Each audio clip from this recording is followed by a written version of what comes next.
Շատ լավ Արփիջան, անդրադառնալով ավտոբուս ՓԲ-ում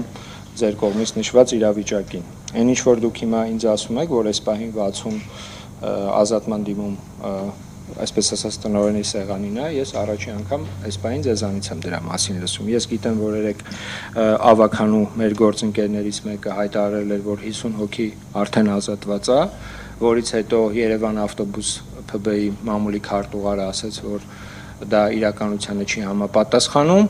այնտեղ նաև խոսք էր գնում, որ աշխատավարձները դեռ չեն ստացել, դա ա եղել ազատման պատճառը, նաև ասաց, որ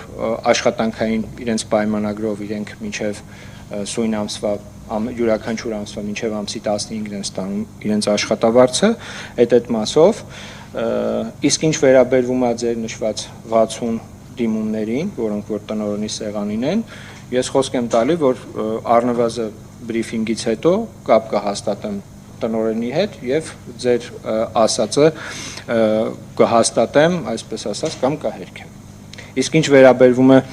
Երևանի քաղաքապետի տարեվերջյան ասուլիսին, այս տարի